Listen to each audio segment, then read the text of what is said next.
ரஷீத் அகமது கங்கோயி எழுதினது. இவங்க மஸ்லா கூட தெரியாதுங்க. சாதாரண பொதுமக்கள் உங்களுக்கு தெரிஞ்ச மஸ்லா கூட இத்தனை பெரிய ஆலிசாக்கு தெரியாது. எப்படி நீங்க சொல்லலாம்? இவரு காகம் தின்வதை கூடும்னு ஃபத்வா கொடுத்துருக்காரு.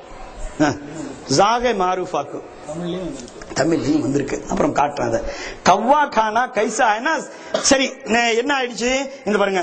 கவ்வா கானா ஜாகே மாரூஃபா 448 பக்கத்துல சவாப் கானா ஜாயிஸ்னு சொல்லிட்டா உங்களுக்கு பிடிச்சா நீங்க சாப்பிடுறீங்க, இல்லன்னா விட்டுறோம். ஆனா இவர் எழுதுறாரு சவாப் ஹோகான்னு எழுதுறாரு. இந்த பாருங்க ஒரே ஒரு வேர்டு என்ன எழுதுறாரு? சவாப் ஹோகா. அப்ப இந்த சில்லா அடிக்கிறவங்க கஷ்ட எடுக்கிறவங்க என்ன பண்ணும்? காக்கா பிரியாணி போட்டு சாப்பிடணும். சவாப் இல்லையா?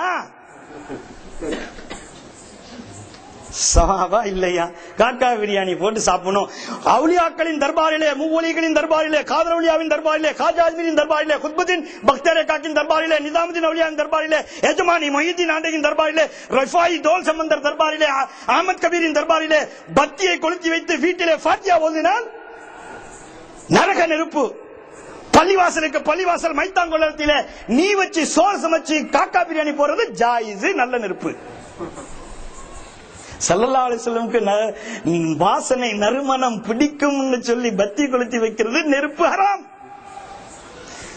மையத்தாங்கொடையில பள்ளிவாசல்ல போர்டிங் லாட்ஜிங் ஆக்கி அங்க வச்சுட்டு இது பண்ணி நெருப்பு போட்டு சமைச்சு சாப்பிடுறது ஹலால். ஜன்னத்துல வந்த நெருப்பு.